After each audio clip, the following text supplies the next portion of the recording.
মই একেবাৰে সাধাৰণ ব্যক্তি আৰু ৰাষ্ট্ৰীয় সভাপতি আমাৰ নেতা, মোৰ নেতা, তেখেত আমাৰ ইয়ালৈকে আহিব আৰু ৰাইজ মোৰ মতে অত্যন্ত সুখী হৈ আছে যে আমাৰ দলৰ নতুন ৰাষ্ট্ৰীয় সভাপতিগৰাকীক সচক্ষুৰে খন্তেক সময়ৰ পাছতে দেখা পাব।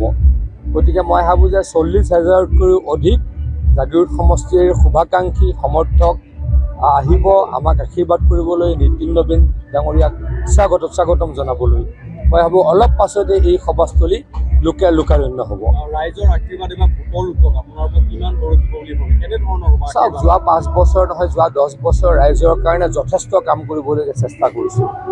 মই আপোনালোকক জনাব খোজোঁ যে 9 তাৰিখে ইলেকশ্যন হ'ব। 9 তাৰিখৰ পৰা 25 দিন ইলেকশ্যনৰ মাজত কাউণ্টিঙৰ মাজত 25 দিন থাকিব। আপোনালোকে যদি বিশ্বাস কৰে, সেই 25 দিনো বহি নাথাকোঁ।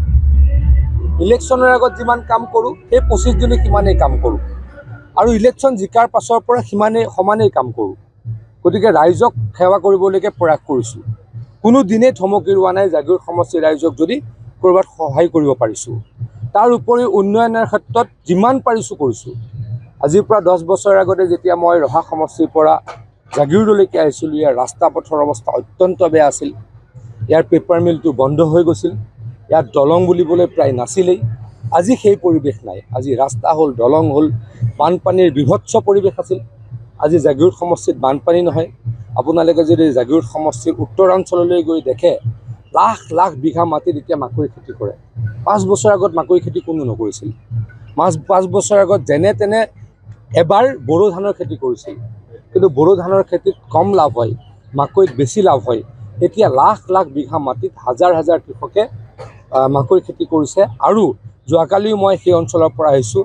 সেই অঞ্চলৰ মানুহৰ এতিয়া বডি লেংগুৱেজ চেঞ্জ হৈ গৈছে। সেইখিনি মোৰ প্ৰাপ্তি। সেইখিনি মই ক'ৰবাত যে কৰিবলৈকে চেষ্টা কৰিছিলোঁ, সেইখিনিয়ে ক'ৰবাত চাগে সফল হৈছোঁ বুলি ভাবোঁ। Semi conductor industry Himanta Biswa Sarma ডাঙৰীয়াই নৰেন্দ্ৰ মোদী ডাঙৰীয়াৰ আশীৰ্বাদত জাগীৰোডলৈকে আনিছে, য'ত নেকি 29,000 ল'ৰা ছোৱালীয়ে চাকৰি পাব। কাম পূৰ্ণ গতিত চলি আছে। মেডিকেল কলেজ আমাৰ সমষ্টিত বনাইছোঁ, অডিটৰিয়াম বনাইছোঁ, ইয়াতে আমি ষ্টেডিয়াম বনাইছোঁ, আটক ধুনীয়া IB বনাইছোঁ। আৰু নিশ্চয়কৈ কৰিব লগা আছে। অসমৰ 5টা উন্নত সমষ্টিৰ মাজলৈকে জাগীৰোডক লৈ যোৱাৰ সপোন দুৰ্বাৰ। এই সপোনক সাকাৰ কৰিবলৈকে প্ৰয়াস কৰিম, প্ৰচেষ্টা কৰিম। আপুনি বেলেগ সমষ্টিটো যিহেতু নিৰ্বাচনী প্ৰচাৰ চলাব, গতিকে জাগীৰোডবাসীক আজিয়ে আপুনি এটা মোটামুটি মই আজিয়ে মোৰ লাষ্ট কেম্পেইন কৰিম জাগীৰোডত। আচলতে ৰাইজে ইমান মৰম কৰে মোক, ৰাইজে কয় কেম্পেইন কৰিবলৈ আপুনি নাহিলেও হ'ব। তথাপিতো নিজৰ মানুহখিনিক মাত দিয়াৰ চেষ্টা কৰোঁ। আজি সকলোকে পামেই, নমিনেশ্যনৰ দিনা সকলোকে পাইছোঁ।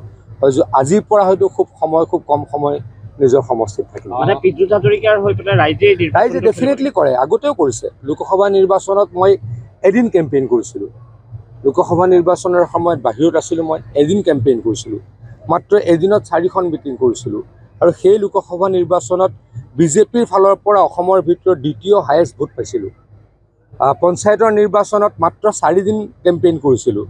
হয়তো সেইখিনি সময়ত পঞ্চায়তৰ নিৰ্বাচনত চাগে অসমৰ ভিতৰত জিলা পৰিষদ কেন্দ্ৰিক হায়েষ্ট ভোট পাইছিলোঁ। গতিকে এইবাৰ সিমান পাম নাপাম মই নাজানো, কিন্তু মই নহ'লেও জাগীৰোডৰ কাৰ্যকৰ্তাই, জাগীৰোডৰ ৰাইজে মোৰ কাৰণে কেম্পেইন কৰে। মোৰ আশীৰ্বাদ। অখিল গগৈ বিশেষকৈ শিৱসাগৰ সমষ্টিত কুশল দুৱৰীক প্ৰাৰ্থিত্ব দিয়াৰ পিছতে অখিল গগৈ আক্ৰমণাত্মক বাক্য প্ৰক্ষেপ কৰিছিল। তাৰ প্ৰত্যুত্তৰত মুখ্যমন্ত্ৰী ইতিমধ্যে প্ৰণৱ বড়োৰ প্ৰসংগটো উত্থাপন কৰিছে। প্ৰণৱ বড়ো হত্যাকাণ্ডত অখিল গগৈ ডাঙৰীয়াৰ অলপ মানসিক কষ্ট হৈছে বুলি মই অনুভৱ কৰোঁ। তেওঁ ভবা নাছিল কুশল দুৱৰী ডাঙৰীয়া তাৰ পৰা প্ৰাৰ্থী হ'ব, কাৰণ কুশল দুৱৰী ডাঙৰীয়া তাৰ স্থানীয় মানুহ, অখিল গগৈ ডাঙৰীয়া বাহিৰৰ মানুহ।